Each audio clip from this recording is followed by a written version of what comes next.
जय श्री कृष्णा दोस्तों। राधे राधे। आप सभी का अपने चैनल में बहुत बहुत स्वागत है। जैसा कि आज शीतला सप्तमी है, आज के दिन बासोड़ा पूजा जाता है और शीतला माता की व्रत कथा सुनी जाती है। आज हम सभी शीतला माता की 3 व्रत कथाएं सुनेंगे। ये कथाएं बहुत ही महत्वपूर्ण हैं और इन कथा को सुनने से ही शीतला माता की पूजा पूरी होती है और शीतला माता प्रसन्न होकर अपने सभी भक्तजनों पर अपनी कृपा बनाए रखती हैं। ऐसी मान्यता है कि इस दिन गर्म खाना नहीं बनाती और खाते भी नहीं हैं। एक दिन पूर्व खाना बनाते हैं और शीतला माता का पूजन कर घर के सभी सदस्य ठंडा बासी खाना खाते हैं। जिस घर में शीतला माता का पूजन और व्रत शुद्ध मन से किया जाता है, वहाँ शीतला माता धन धान्य, सुख समृद्धि, आरोग्य, बच्चों पर चेचक, छोटी माता आदि से रक्षा करती हैं। शीतला माता के पूजन के पश्चात पथवारी माता की पूजा भी करनी चाहिए। पूजा के बाद बाजरे के दाने हाथ में लेकर कहानी सुनते हैं। ऐसी मान्यता है कि गणगौर पूजन करने वाली महिलाएं इसी दिन ज्वारे बोती हैं। तो आइए माता की कृपा से कथा को प्रारंभ करते हैं। आप सभी कथा शुरू होने से पहले कमेंट बॉक्स में जय शीतला माता ज़रूर लिखिएगा, ताकि माता की कृपा से हमारी कथाएं पूरी हों। तो बोलिए शीतला माता की जय हो। पहली कथा के अनुसार चैत्र माह का महीना आया। होली के बाद के दिन आए। शीतला सप्तमी माता आई। सभी लोग कहने लगे, माता आई, माता आई। शीतला माता के स्वागत के लिए किसी ने हलवा बनाया, किसी ने लापसी। माता को गर्म खाने का भोग लगाया। माता के अंग अंग में आग जलने लगी तो माता दौड़ी दौड़ी कुम्हार के घर गईं। कुम्हार को कहा, मेरा अंग अंग जल रहा है। कुम्हार ने माँ को ठंडी मिट्टी से लेप कर दिया। शीतला माता को थोड़ा आराम मिला। वह बोली, बेटा मुझे भूख लगी है। कुम्हार के घर रात की बनी रोटी राबड़ी रखी थी। उसने माता को खिला दी। इससे माता का ताप शांत हुआ और कुम्हार पर प्रसन्न होकर वह बोली, सारी नगरी में हाहाकार होगा, केवल तेरा घर बचेगा और तेरे घर में सदा अन्न धन के भंडार भरे रहेंगे।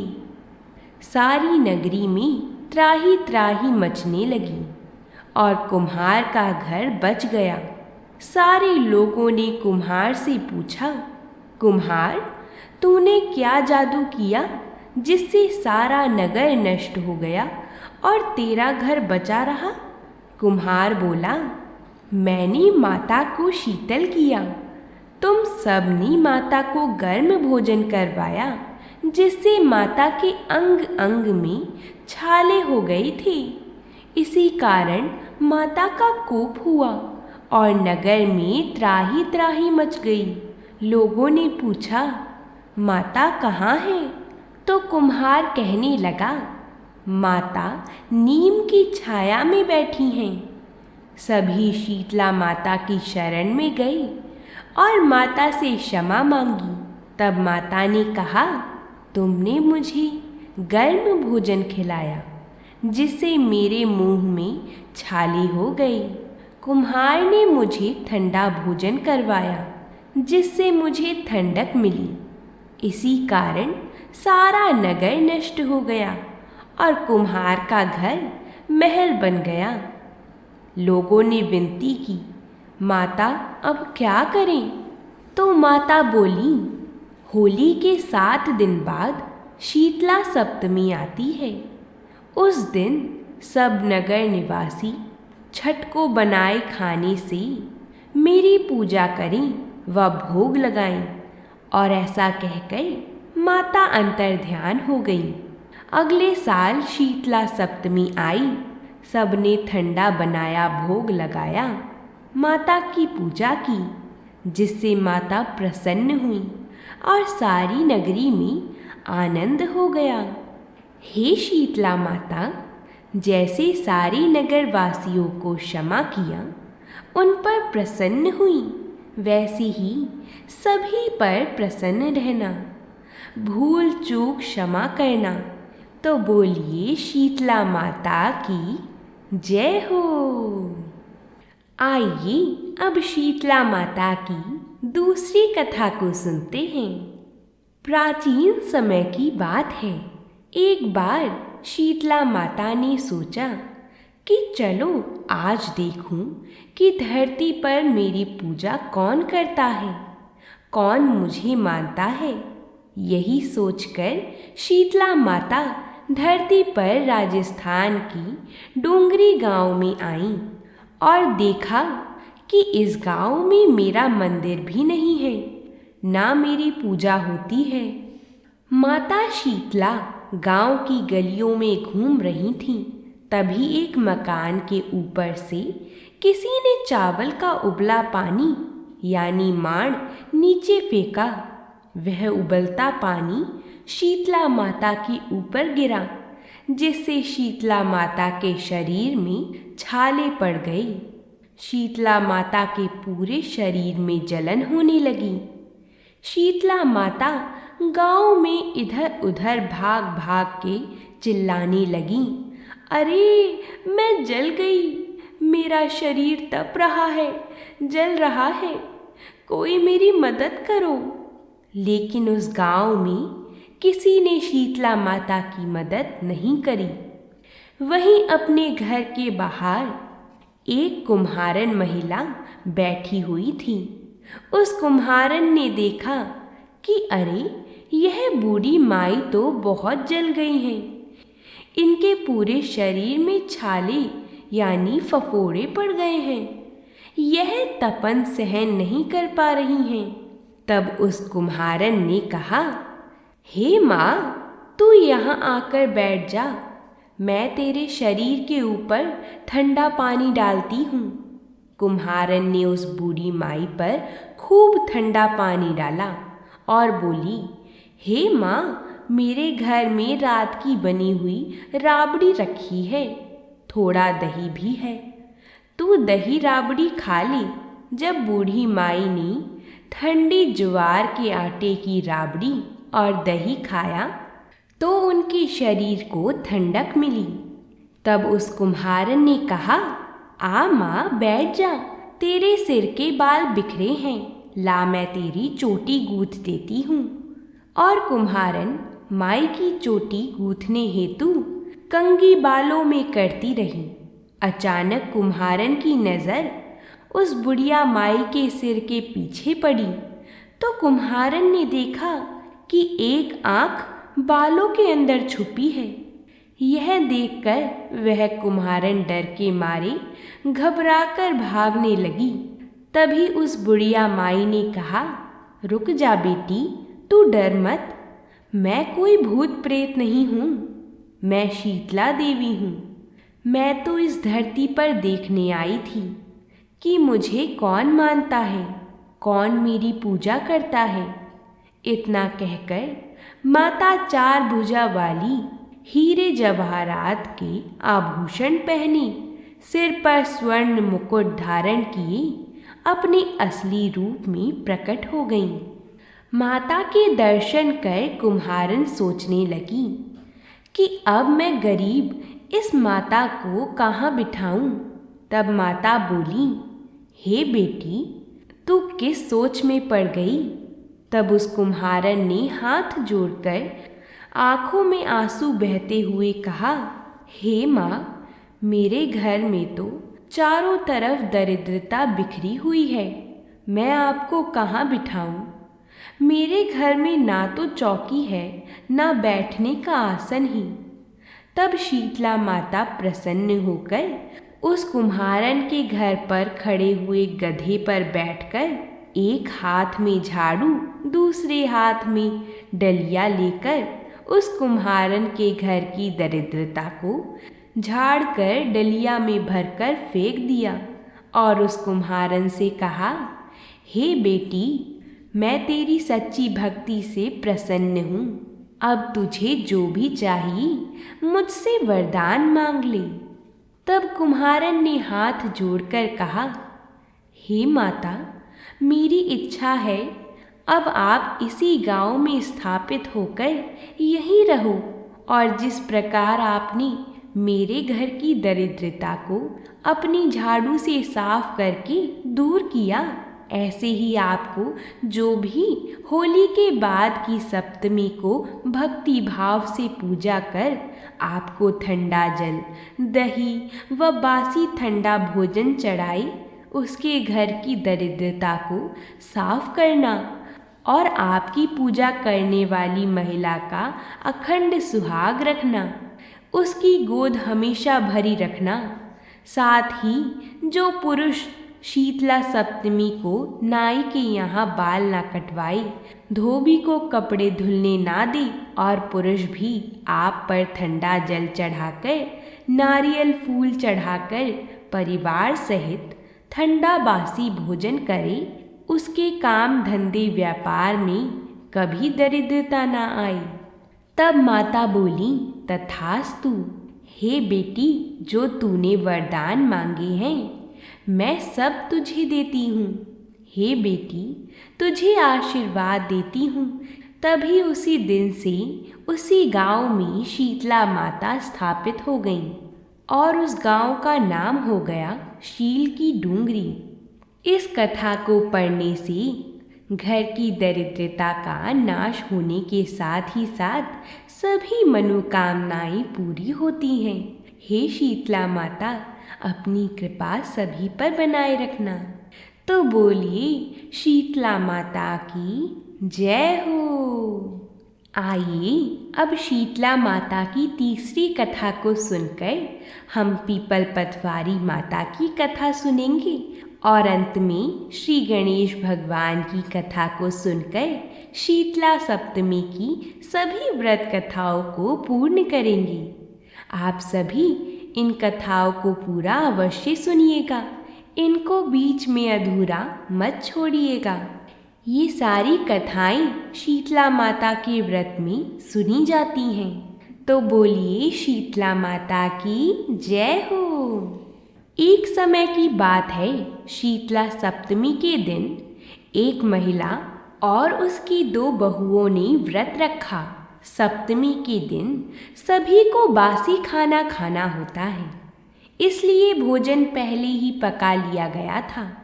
लेकिन दोनों बहुएं कुछ समय पहले ही माँ बनी थीं। कहीं बासी भोजन खाने से वह या उनकी संतान बीमार ना हो जाए, इसलिए बासी भोजन ग्रहण नहीं किया। अपनी सास के साथ माता शीतला की पूजा अर्चना के बाद पशुओं के लिए बनाए जा रहे भोजन के साथ अपने लिए भी रोटी सेक कर खा ली। सास के भोजन ग्रहण करने का आग्रह करने पर दोनों ने उन्हें टाल दिया। उनके इस कृत्य से माता कुपित हो गईं और उन दोनों के नवजात शिशुओं की मौत हो गई। जब सास को सच्चाई पता चली तो उसने दोनों को घर से निकाल दिया। दोनों बहुएं अपने बच्चों के शव लिए दर दर भटकने लगीं। थक हार कर आराम करने के लिए एक बरगद के पास रुक गईं। वहीं पर औरी व शीतला नामक 2 बहनें भी थीं, जो अपने सर में पड़ी जुओं से परेशान थीं। दोनों बहुओं ने उनकी मदद की और उन बहनों को आराम मिला। उन्होंने बहुओं को आशीर्वाद दिया कि तुम्हारी गोद फिर भर जाए। तब बहुओं ने उन बहनों को बताया कि हमारी तो हरी भरी गोद ही लुट गई है। इस पर शीतला ने उन्हें लताड़ लगाते हुए कहा कि पाप कर्म का दंड तो भुगतना ही पड़ेगा। बहुओं को एहसास हुआ कि वह कन्याएं साक्षात माता हैं, तो वह उनके चरणों में गिर गईं और उनसे क्षमा याचना की। माता ने भी उनके पश्चाताप के बाद उन्हें माफ़ कर दिया और उनके मृत बालक जीवित हो गए। तब दोनों खुशी खुशी अपने घर लौट आईं। इस चमत्कार को देखकर सब हैरान रह गए। धीरे धीरे समय के साथ माता शीतला की व्रत कथा सभी लोग तक पहुंची और लोगों ने माता का आशीर्वाद प्राप्त किया। तो बोलिए शीतला माता की जय हो। अब हम पीपल पतवारी माता की कथा को सुनेंगे। प्राचीन काल में एक गुजरी थी। उसने अपनी बहू से कहा कि तू दूध दही बेचा। तो वह दूध दही बेचने गई। कार्तिक का महीना था।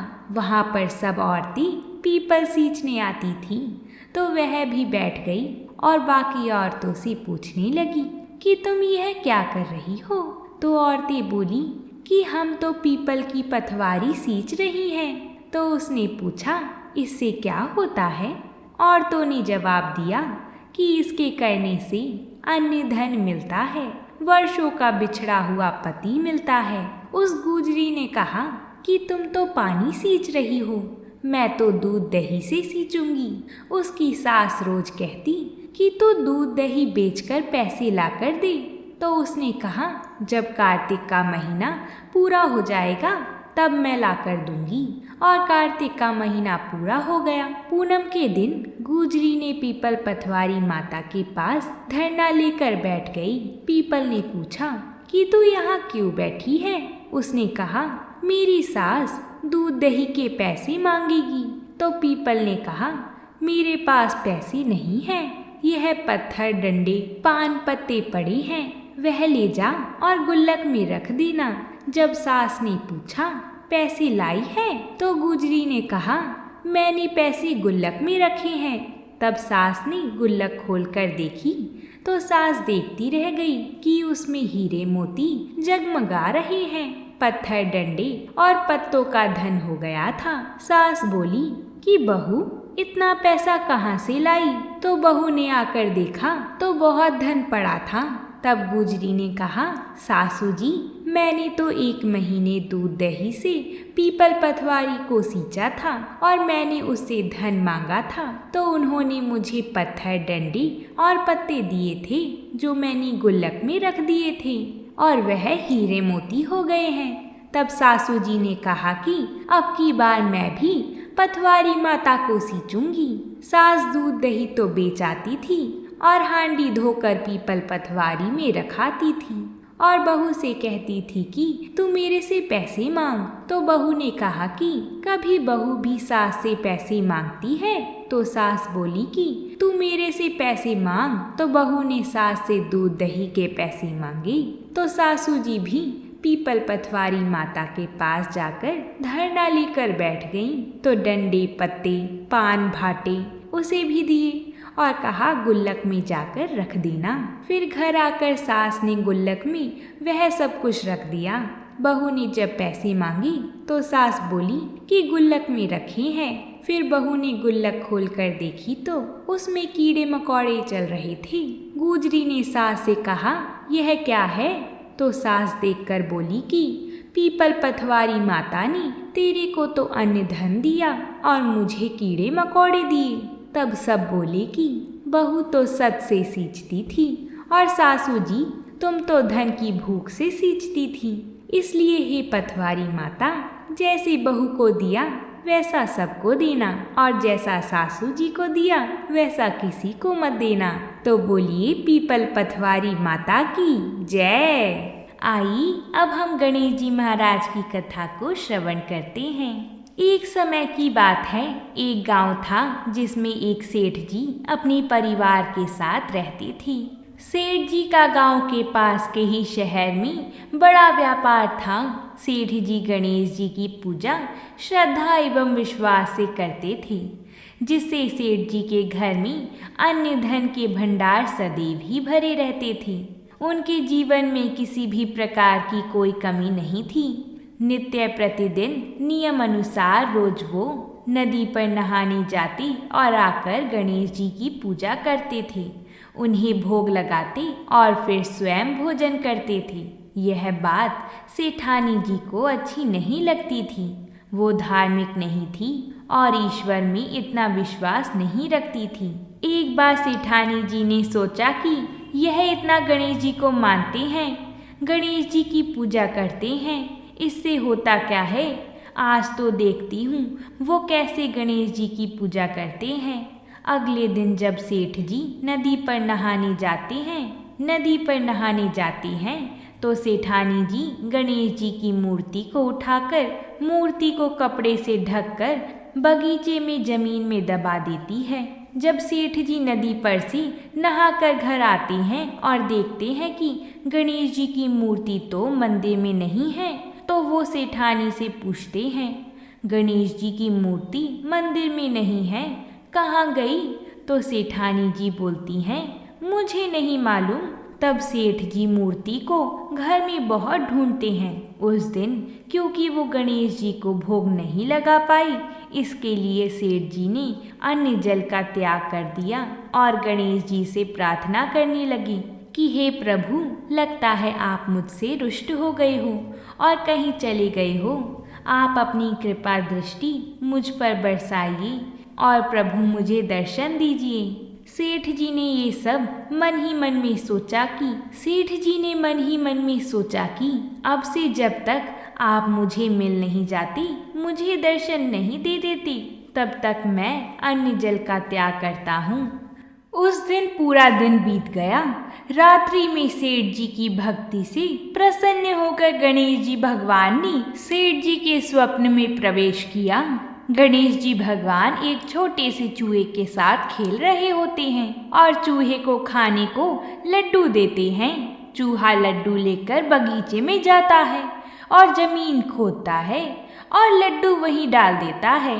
अचानक सेठ जी की नींद खुल जाती है। सेठ जी बगीचे में जाते हैं और वहीं खोदते हैं जहां उन्होंने सपने में देखा था, और वहीं से उनको थोड़ी सी जमीन खोदने पर कपड़ों में लिपटे हुए गणेश जी की मूर्ति मिलती है। सेठ जी गणेश जी की मूर्ति की पूजा करके उनको यथास्थान स्थापित करते हैं और सेठानी के पूछने पर सारा वृतांत उन्हें सच सच बता देते हैं। बात जानकर सेठानी जी को आश्चर्य होता है और सेठानी जी मन ही मन में श्रद्धा एवं विश्वास से गणेश जी भगवान की भक्त बन जाती हैं और सेठ जी से कहती हैं कि मुझसे बड़ा भारी अपराध हो गया है। अब हम दोनों पति पत्नी प्रेम सहित गणेश जी भगवान की आराधना करेंगी एवं उनकी पूजा में कभी कोई कमी नहीं आने देंगी। यह सुनकर सेठ जी अत्यधिक प्रसन्न हो जाते हैं और दोनों पति पत्नी गणेश जी भगवान को धन्यवाद करते हैं। बोलिए भगवान गणेश जी महाराज की जय हो। हे गणेश जी महाराज, जिस प्रकार सेठ जी पर अपनी कृपा करी, उसी प्रकार हमारी भी सभी मनोकामना और हमारे घर को भी सदा सुखमय बनाए रखना। बोलिए गणेश जी भगवान की जय हो। तो इस प्रकार हमारी शीतला सप्तमी की व्रत कथाएं पूर्ण होती हैं। हम आशा करते हैं कि आप सभी का व्रत माता सफल करें, आप सभी की मनोकामनाएं माता की कृपा से पूरी हों।